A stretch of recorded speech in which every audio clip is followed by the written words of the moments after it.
હાલો મિત્રો, ફરી હું તમને એકવાર લઈને આવી ગયો છું ઉપરકોટના કિલ્લામાં। તો ઉપરકોટનો વિડીયો તો મેં એક પહેલાં બનાવેલો છે, પણ ઘણો સમય થઈ ગયો, એટલે વિડીયોમાં બનાવી લેજો અને વિડીયોને લાઇક, શેર અને ચેનલને સબસ્ક્રાઈબ કરી લેજો।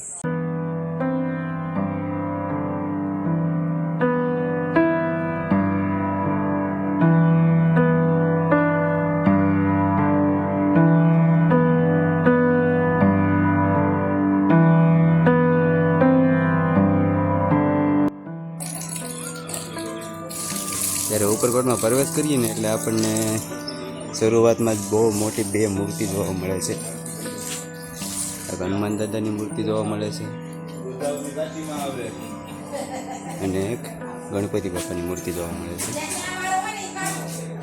મૂર્તિની સામે આપણને લશ્કરી વાવ જોવા મળે છે, તો જરાક લશ્કરી વાવ જોવા પણ તમને લઈ જાઉં છું।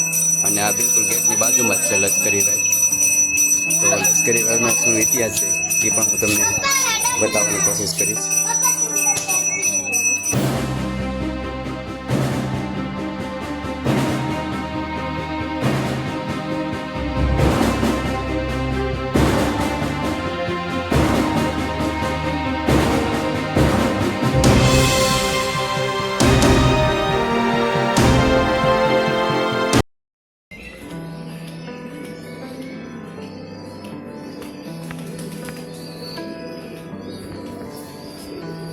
કબૂતરાઓને બેહવાનો પણ ઘણી બધી જગ્યાઓ છે।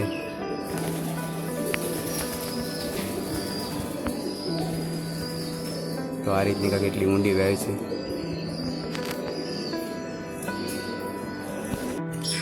તો આ લશ્કરી વાવનો એવો ઇતિહાસ છે કે જ્યારે પહેલાં યુદ્ધ થતા ને ત્યારે સૈનિકોને આમાં હતાડી દેવામાં આવતા, એટલે આને લશ્કરી વાવ છે। એટલે લશ્કરને આમાં હતાડવામાં આવતું કે જે કોઈ પણ હુમલો કરે આ કિલ્લામાંથી તો એને પાછળથી જે દરવાજો તોડીને હુમલો કર્યો હોય તો પાછળથી આ સૈનિકોમાં હતાયેલા હોય એ પાછળથી હુમલો કરી દેતા।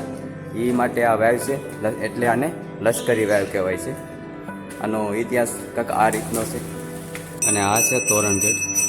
આપણે મેઇન ગેટ વટી જઈએ પછી આ ગેટ આવે છે, અને આ ગેટને તોરણ ગેટ કહેવાય છે।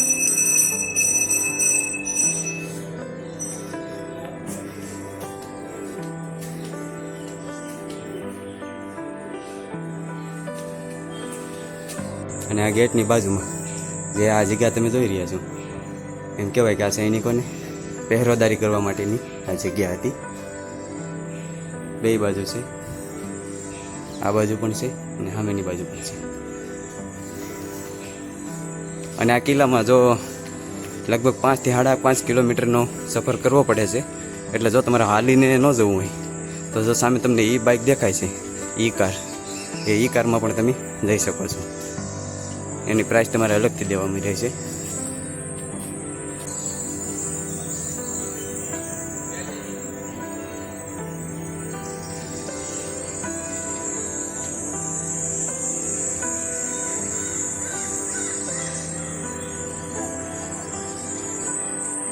આ છે ઉપરકોટનો જૂનવાણી ડેલો।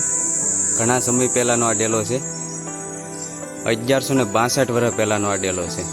અને અહીંયા રાખવામાં આવ્યો છે। જે રિનોવેશન નહોતું કર્યું એ પહેલાં આ ડેલો હશે। અને પછી આપણને જોવા મળે છે જૂનવાણી પથ્થરો, જેનું શિલ્પકામ તમે જુઓ, આ જૂનવાણી પથ્થરો છે।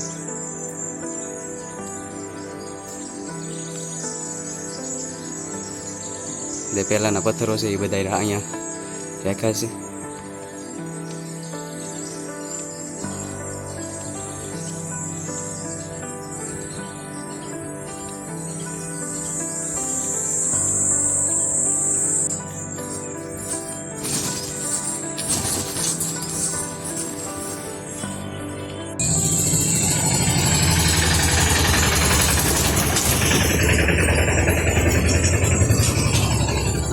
થોડાક અંદર પ્રવેશ કરીએ એટલે આપણને બધું ચા પાણી નાસ્તો ને એ બધી વસ્તુ આપણને અહીંયા મળી જાય છે। કેન્ટીન છે એક જાતનું।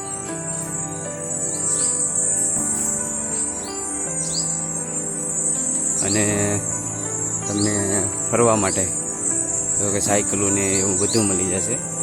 જો અહીંયા બધી સાયકલો રાખી છે, અહીંથી તમે ભાડે લઈ અને આખા ઉપરકોટમાં તમે ફરી શકો છો।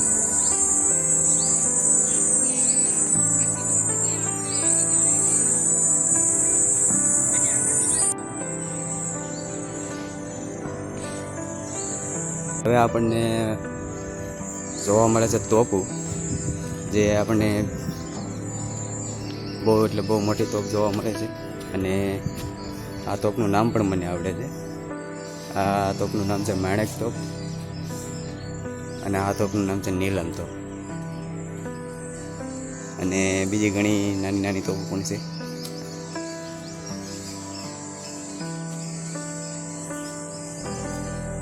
અને એમ કહેવાય છે કે આ તોપને દીવથી લાવવામાં આવી હતી. જે અહીંયા રાજા સેલો રાજા હતો, એ રાજાએ આ તોપને દીવથી લાવવામાં આવી હતી અને અહીંયા મૂકેલી છે. એટલે આને આ તોપનું નામ માણેક તોપ છે. અને આ જગ્યાએથી જુનાગઢ એકદમ ચોખ્ખું દેખાય છે. એ પણ તમને જરાક બતાવી દઉં છું. અહીંથી જુનાગઢનો નજારો બહુ એટલે બહુ સુંદર દેખાય છે.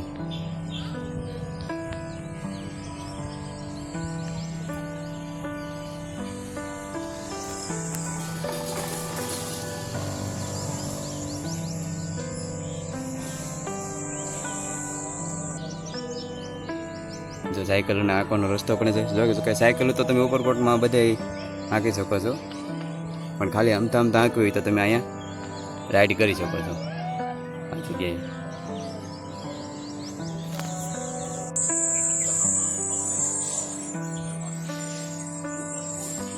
આ જગ્યાએ આપણને કોઠાર જોવા મળશે, એ હું તમને પછી બતાવીશ. પહેલાં આ જગ્યા બતાવી દઉં કે આ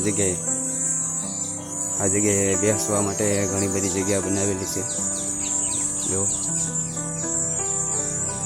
બેસવા માટે પણ આવા બનાવેલા છે. અને આગળ ઘણી બધી જગ્યા પણ છે કે જે તમારે બેસવું હોય તો તમે આ જગ્યાએ બેસી શકો છો. હવે તમને હું લઈ જાઉં છું કોઠાર જોવા, અનાજના કોઠાર, જે અહીંયા જ છે બાજુમાં.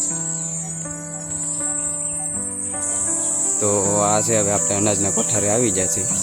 આ છે અનાજના કોઠાર, જે વર્ષો સુધી આમાં અનાજ રાખવામાં આવતું હતું. જે પહેલાં તો હાવ બુરાઈ ગયા હતા ને એવું થઈ ગયું હતું બધું, પણ અત્યારે રિનોવેશન પછી કાંઈક વ્યવસ્થિત કરી દીધા હશે ને કાચથી ઢાંકી દેવામાં આવ્યા છે. કારણ કે જે કોઈ પણ વસ્તુ અંદર જઈને આ કોઠાર બુરાઈ ન જાય એ માટે કાચથી આ કોઠારને ઢાંકી દેવામાં આવેલા છે. અત્યારે આમાં કાંઈ છે નહીં.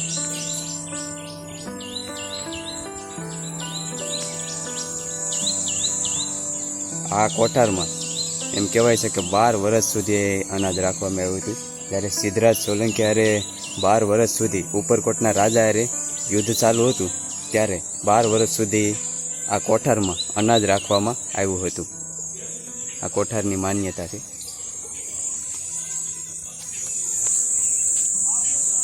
ને અહીંયા લખેલું પણ છે, ગુજરાતીમાં કહી દઉં તમને, જે વિડીયો પોઝ કરીને તમે વાંચી પણ શકો છો. હવે આપણે જઈએ છીએ રાણેક દેવીના મહેલ તરફ. એ પહેલાં એક બહુ સુંદર મજાનો વડલો આવે છે, બહુ એટલે બહુ મોટો છે.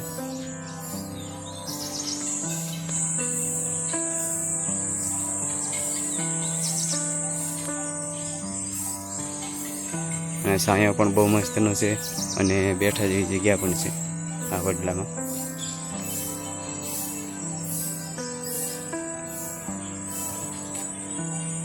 આ છે રાણેક દેવી અને રાખેંગારનો મહેલ. ને આ મહેલમાં પણ ઘણી બધી વસ્તુઓ આપણને જોવા મળશે જે જૂનવાણી છે. જો કે રિનોવેશન કર્યું છે, પણ બધું રિનોવેશન જ કર્યું છે, બાકીની જૂનવાણી વસ્તુ પણ અંદર ઘણી બધી છે, તો એ પણ આપણને જોવા મળશે. અને આ છે સૂર્ય મંદિર. આ સામે તમે સીટિંગ જોઈ રહ્યા છો ને, બેસવા માટે સીટું બનાવેલી છે ને, એ સીટું માથે બેસી અને નાઇટમાં સાઉન્ડ શો બતાવવામાં આવે છે. એ સીટું માથે બેસી અને અહીંયા તમે નાઇટમાં સાઉન્ડ શો જોઈ શકો છો. આ મહેલની ઉપર બતાવવામાં આવે છે સાઉન્ડ શો નાઇટમાં. હવે આપણે જઈએ મહેલની અંદર.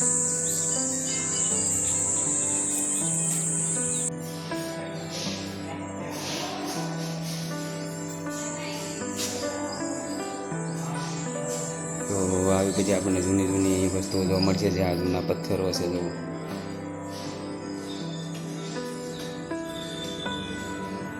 જે રિનોવેશન કર્યા પછી આ જગ્યાએ મૂકવામાં આવ્યા છે ઘણા બધા પથ્થરો.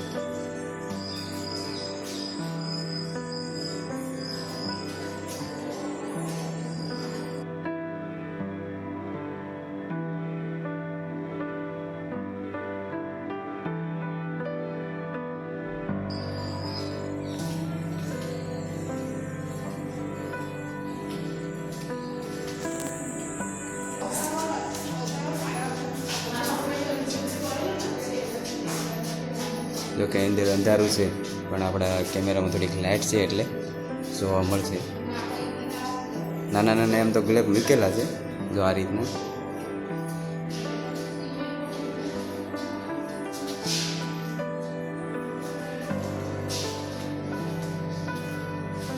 એમ કહેવાય છે કે આ 2500 વર્ષ જૂનું છે. જો અહીંયા લખેલું છે.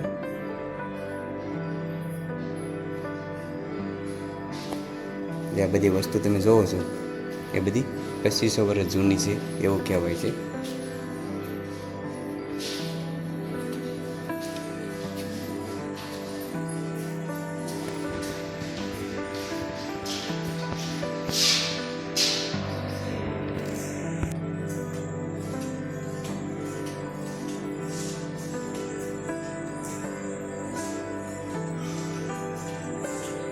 અને હવે જઈએ ઉપરની સાઈડ, તો ઉપર પણ આપણને ઘણું બધું જોવા મળશે.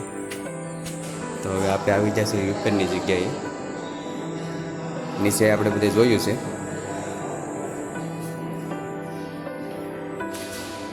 આ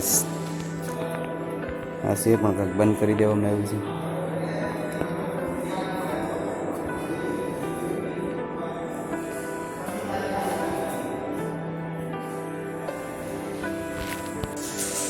આ જગ્યાએ જો આ ફોટા મૂકવામાં આવ્યા છે કે રિનોવેશન પહેલાં કઈ રીતની આવી હતી.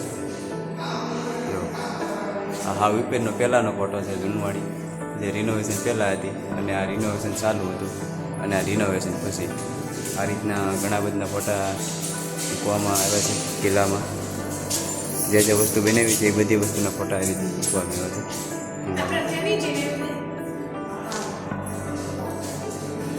આ જૂનવાણી જે પથ્થરો મેળા હોય એ છે.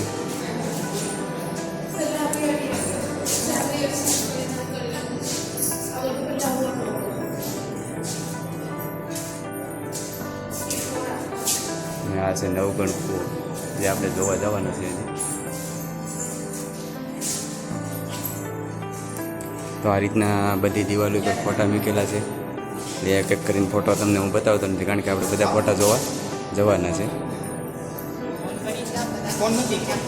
અને આ ઝરૂખો છે જે હું તમને બહારથી પણ બતાવી દઈશ.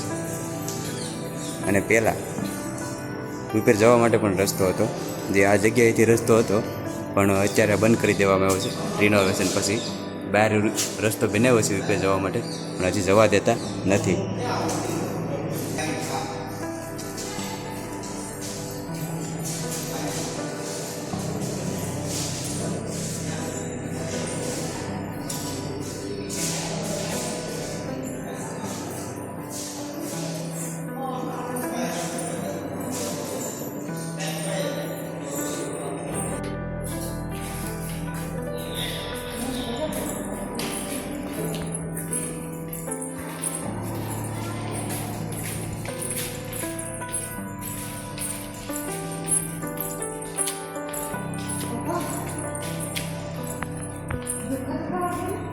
આ જગ્યાએ પણ આપણને બહુ એટલે બહુ સુંદર શિલ્પકલા જોવા મળે છે.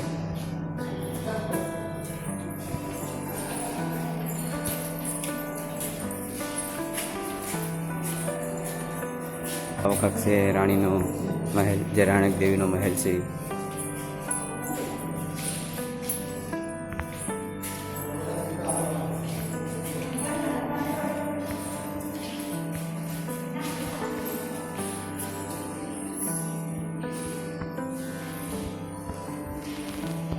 આ જગ્યાએ આપણને જોવા મળે છે બૌદ્ધ ગુફાઓ, જેની ટિકિટ લેવી પડે છે અને ઓનલાઈન લેવી પડે છે. તો હું તમને જરાક અહીંથી જ બતાવી દઉં છું. આ બૌદ્ધ ગુફાઓ છે અને બહુ ઊંડિયું પણ છે. જો તમે ટિકિટ લઈને જોવા જશો તો તમને બહુ મજા આવશે. એવી સરસ મજાની બૌદ્ધ ગુફાઓ છે, અને અહીંથી ટિકિટ લઈ અંદર જવું પડે છે. અને ઉપરકોટના કિલ્લાની ટિકિટ છે 100 રૂપિયા. જો તમે જુનાગઢ જિલ્લાના હોય અને તમારી પાસે આધાર કાર્ડ હોય તો 50% ડિસ્કાઉન્ટ છે, એટલે 100 રૂપિયાની ટિકિટ તમને 50 રૂપિયામાં દેવામાં આવશે. અને જો તમારે 100 રૂપિયાની ટિકિટ હશે તો 200 રૂપિયા દેવાના આવશે, અને આખા બેલ્ટ આપશે. એ પછી પાછાના રિટર્ન દેવાની અને 100 રૂપિયા પાછા લઈ લેવાના. અને 50 રૂપિયાની ટિકિટ હશે તો તમારે 100 રૂપિયા જમા કરવામાં આવશે. એમાં ને બેલ્ટ આપશે જો 50 રૂપિયા તમને પાછા રિટર્ન આપી દે જ્યારે તમે બહાર નીકળો ત્યારે આ બેલ્ટમાં જમા કરાવી દેવાનો અને 50 રૂપિયા કે અથવા 100 રૂપિયા તમારે જે ટિકિટનો પ્રાઇઝ હોય એનાથી 50% વધારે લેવામાં આવે અને 50% રિટર્ન લઈ લેવાના બેલ્ટથી. આ છે અડીકડી વાવ જે આપણે અંદર જઈને જોવા જવાના છે અને જે આ આજુબાજુનો નજારો છે અડીકડી વાવનો જે ગાર્ડન છે એ છે. આ એક ઓલી બાજુ પણ ગાર્ડન છે, રેસ્ટોરન્ટ પણ છે, એ પણ હું તમને હમણાં બતાવવાનો છે.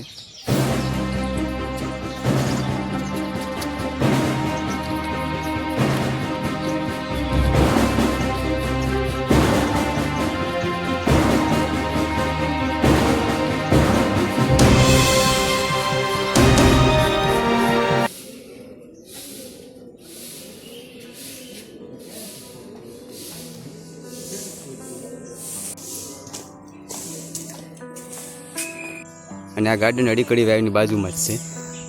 અને મેં તમને કીધું હતું ને વિડીયામાં કે કાંઈ નવીન વસ્તુ બનાવી હોય તો બતાવીશ. નવીનમાં તો સામે આપણને એક હાવજનું પૂતળું જોવા મળે છે ને આ પણ તમને હમણાં લઈ જઈશ. પણ પહેલાં રેસ્ટોરન્ટ બતાવી દઉં. તો આ રેસ્ટોરન્ટ છે જે અડીકડી વાવની બાજુમાં રેસ્ટોરન્ટ છે જ્યાં તમે નાસ્તો ને એવું બધું કરી શકો છો.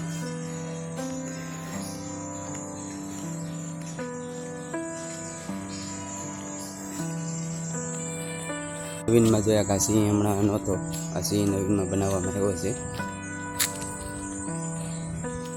લોખંડનો બનાવવામાં આવ્યો છે સિંહ.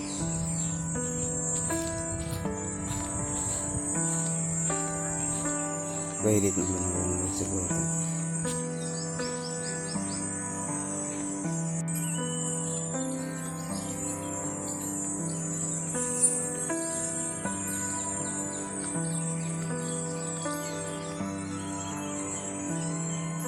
જોકે ઉપરકોટમાં ફરવા માટે ઘણી બધી જગ્યાઓ છે. અમુક નવા માણસો જે ફરવા આવતા હોય છે એને ખબર ન હોય છે કે કઈ જગ્યાએથી કઈ જગ્યાએ જવું છે, કારણ કે અમુક રસ્તા અમુક બીજી જગ્યાએ લઈ જાય છે. જોકે ખબર હોય કે ઉપરકોટમાં એટલી બધી વસ્તુ આવેલી છે તો તમે જોઈ લો, પણ જો ન ખબર હોય તો હું તમને બતાવવાનો જ છે. એ છતાંય આ રીતના જો એરા પણ મારેલા છે, જો આ રીતના એરા મારેલા છે. જે જગ્યાએ તમારે જોવા જવું હોય એ બાજુ એરો બતાવે છે. ગિરનાર દરવાજો આ બાજુ બતાવે છે, બૌદ્ધ ગુફાઓ આપણે જે જોઈને આવ્યા એ, અને આ રસ્તો છે નવગણ કૂવો. તો હવે આપણે જઈએ છીએ નવગણ કૂવા તરફ. તો આ રસ્તો નવગણ કૂવા તરફ જાય છે. અને જ્યાં તમારે આ રીતની 4 ચોકડી પડે છે ને એ જગ્યાએ બોર્ડ મારેલા જ હોય છે. એટલે કોઈ વસ્તુ ભૂલ્યા વગરના આવો તો જોઈને જજો. બાકી હું વિડીયોમાં તો બતાવવાનું જ છું તમને. ગિરનાર દરવાજો હું તમને જોવા નથી લઈ જતો. એનું કારણ છે કે ગિરનાર દરવાજો ના કાંઈ બીજું કાંઈ જોયા જેવું છે નહીં, ખાલી એનાથી ગિરનાર જવાઈ જતું એમ. જે ભવનાથવાળો રસ્તો છે ને ત્યાંથી સીધું ગિરનાર જવાઈ જતું એ રીતનો રસ્તો છે, પણ અત્યારે બંધ છે. અને હવે આપણે આવી જશે નવગણ કૂવો. તો આ છે નવગણ કૂવો. અને મેં તમને અનાજના કોઠાર પહેલાં જ બતાવ્યા હતા. જો સામે અનાજના કોઠાર છે, જો પેલા લોકો જોઈ છે અનાજના કોઠાર છે, એટલે સીધું નાથી અનાજના કોઠાર જોઈ અને અહીંયા સીધું નવગણ કૂવે નહીં આવવાનું, કારણ કે હા વરુસ થાય છે અહીંયા. આમ ફરી ને પછી આવવાનું તો તમને અડીકડી વાવની બધું તમને તો જોવા મળશે. તો એ આડું આવશે. જે રાણક દેવીનો મહેલ છે એ જોઈ ને પછી અડીકડી વાવ જોઈ ને આ રસ્તેથી આવવાનું રિટર્નમાં. જો તમે અહીંથી સીધા આવી આવશો તો બાકીનું બધું સુકાઈ જાય. બાકી અહીંયા જો તમે બોર્ડ મારેલો જ છે. તો હવે આપણે નવગણ કૂવો જોવા જઈએ.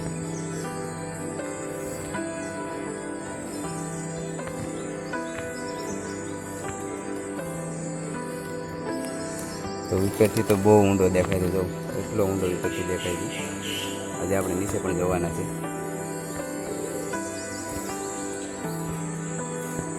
આ રીતે જાળી ફિટ કરી દેવામાં આવી છે. આ અંદર જવાનો રસ્તો પણ છે, પણ એ નીચેથી પણ છે.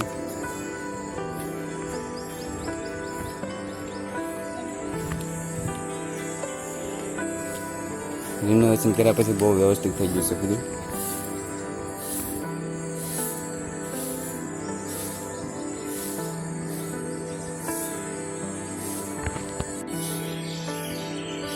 બીજા નવગણ કૂવો જોવા.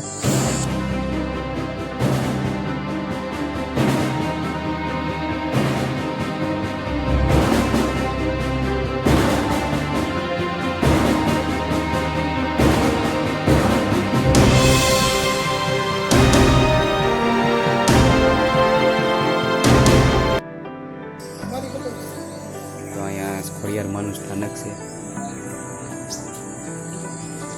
અને અહીંયા લખેલું પણ છે, એ પણ હું તમને જરાક બતાવી દઉં. રા નવગણના કુળદેવી એવું લખેલું પણ છે.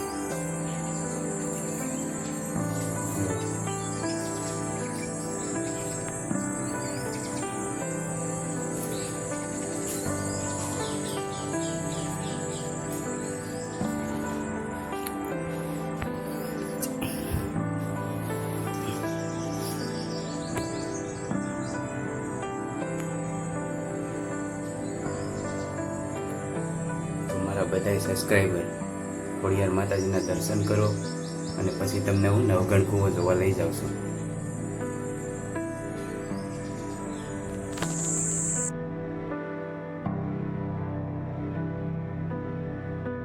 તો આ રીતનો કાંક છે કૂવો.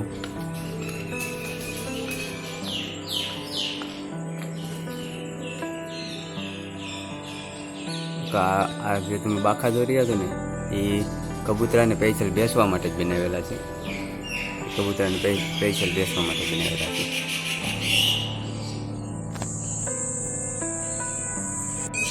હજી થોડાક નજીક જઈ લોકો અહીંથી પહેલાં બતાવી દઉં છું. અહીંથી અંદર પણ જઈ શકો છો. હાવ નીચે સુધી ઉતરી પણ શકો છો. નીચે ઉતરવાનો રસ્તો પણ છે. હવે તમને અહીંથી બતાવી દઉં.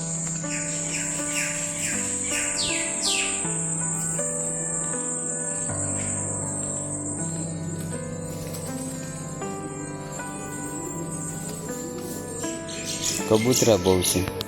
તો તમે અહીંથી જો તમને દેખાતી છે સીડીયું, સેટ પાણી સુધી તમે જઈ શકો છો.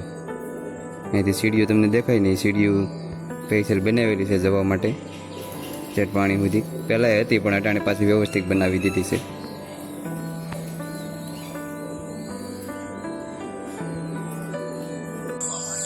હવે આપણે જોવાના છે, જો કે નવગણ કૂવો જોઈને આપણે આવ્યા છે, અડીકડી જોઈને આવ્યા છે અને અનાજના ભંડાર પણ જોયા છે. હવે નવાબી તળાવ તરફ જવાનું છે. તો યરો મેરો છે, તો આ બધું આપણે નવાબી તળાવ તરફ જવાનું છે. પછી બે સખી, એક અહીંયા સખી છે અને સુના સખી કહેવાય છે. એક સખી આ બાજુ છે. આ બેને સુના સખી કહેવાય છે. અને આ સુના સખીનો ઇતિહાસ એવો છે કે વપરાશ પહેલાંના જમાનામાં આનો હું વપરાશ થયેલો હશે, જે કાંઈ વસ્તુ દળવામાં આવતી હશે તો એ માટે વપરાશ થયેલો છે, પણ હું વસ્તુ દળવામાં આવતી હશે એનો કોઈ ઉલ્લેખ નથી. એમ એ કોઈ સાબિત નથી થયું. કારણ કે જો અહીંયા લખેલું છે એ તમે પોઝ કરીને જરાક વાંચી લેજો કે હજી એનું પ્રમાણ નથી મળ્યું કે આ સખીનો શું ઉપયોગ કરવામાં આવતો. એટલે જે તમારે વાંચવું હોય તો વિડીયો પોઝ કરી અને વાંચી લેજો. આને કહેવાય છે ઇન્ટલ ટાવર. અહીંયા બોર્ડ મારેલું છે, પણ આપણે ઇન્ટલ ટાવર પણ જોવા જાઉં. અને આને પહેલાં ભૂતિયો કોટો કહેવાતો, હવે રિનોવેશન પછી આને ઇન્ટલ ટાવર નામ દેવામાં આવ્યું છે. અને હવે આપણે જોવા થઈ છે ધક્કાબારી, પહેલાં જોઈ આવીએ પછી હું તમને ઇન્ટલ ટાવરમાં અંદર જોવા લઈ જઈશ. તો આપણે અત્યારે ધક્કાબારી તરફ જઈએ છીએ અને ધક્કાબારીનો પણ હું તમને કાંઈક ઇતિહાસ બતાવીશ. પહેલાં ધક્કાબારીએ જઈએ પછી હું તમને એનો ઇતિહાસ પણ થોડો ઘણો બતાવીશ. અને આ છે ધક્કાબારી. હાલો હું તમને લઈ જાઉં ધક્કાબારી તરફ. ધક્કાબારી આપણને પહેલાં તો બે નાની નાની તોપો જોવા મળે છે અને અહીંયા બોર્ડ મારેલો છે ધક્કાબારીનો. ઇતિહાસ પણ આમાં લખેલો છે. એ છતાંય હું તમને કહી દઈશ કે આ ધક્કાબારીનો ઇતિહાસ એવો છે કે પહેલાંના જમાનામાં જે રાજા મહારાજા જે કોઈને સજા કરતા એને અહીંયા ઊભા રાખી અને ધક્કો મારી દેતા. અને અહીંયા બહુ ઊંડી ખાઈ હતી, તો કે અત્યારે એના જવાનું અલાઉડ નથી, એટલે હું તમને બહુ નજદીકથી નથી બતાવતો. એટલે પહેલાંના જમાનામાં આ જગ્યાએથી અહીંયા ઊભા રાખીને નીચે ધક્કો મારી દેતા. અને બહુ ઊંડી ખાઈ હતી, એટલે એ ખાઈમાં મગેરો અને જે જનાવરો હતા એ માણસોને ખાઈ જતા. આ રીતની સજા કરવામાં આવતી, એટલે આને ધક્કાબારી કહેવાય છે. અને એક તરફથી અહીંથી ગિરનાર પણ દેખાય છે અને અહીંથી ગિરનારના દર્શન પણ આપણને થાય છે.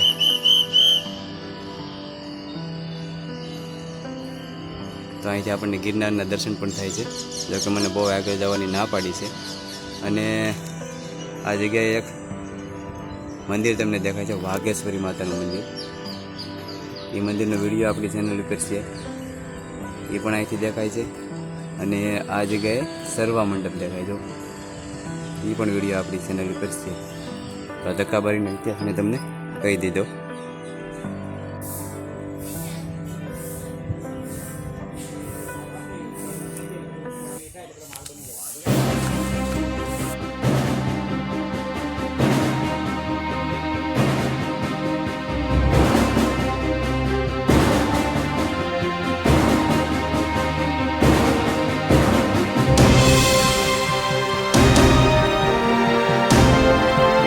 હાવ આપણે ઉપર આવી જશે ઇન્ટર ટાવરમાં.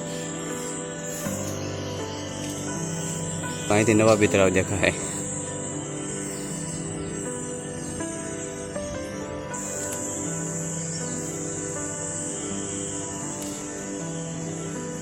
અહીંથી ઘણી કરી ખાલી નવાબી તળાવ જ નહીં, અહીંથી ઘણી કરી એવી વસ્તુઓ દેખાય.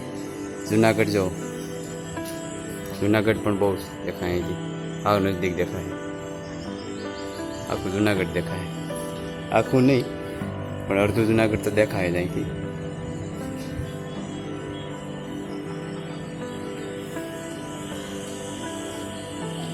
દાતાર પર્વત,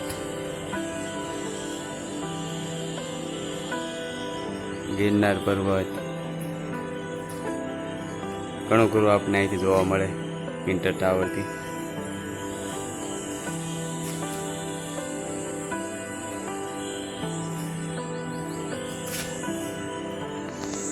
કહેવાય છે કે જ્યારે આ ઉપરકોટમાં પહેલા જમાનામાં રાજા રજવાડામાં ઉપરકોટમાં જે ચોકીદારો હતા તે અહીંથી ચોકી કરતા, એટલે આખું ઉપરકોટ અહીંથી દેખાતું.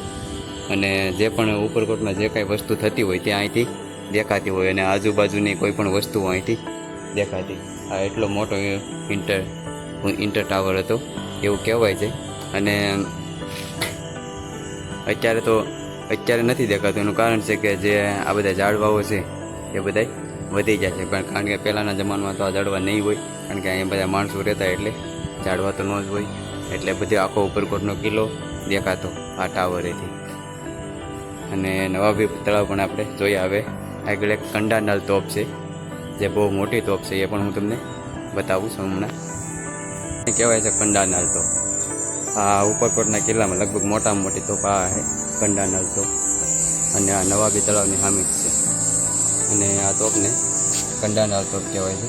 તો વિડીયો પોઝ કરીને જરાક પણ જોવું હોય તો તમે જોઈ લેજો.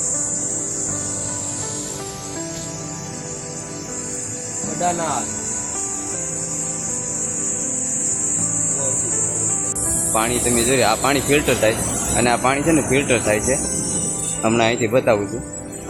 અને આ નવાબી તળાવની બાજુમાં જે બનાવેલું છે ને એ પાણી ફિલ્ટર થાય. જો આ ફિલ્ટર થઈ અને જૂનાગઢના લોકોને આ પાણી પીવા માટે જાય છે.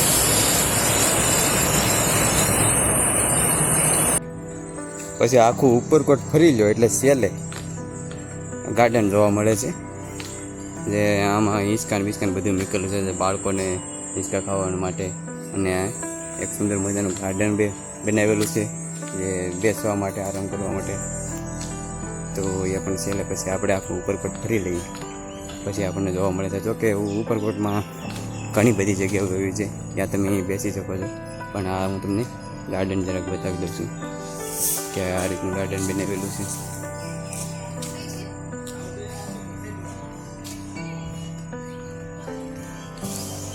આ છે બાળકોને હિંચકા ખાવા માટેનું.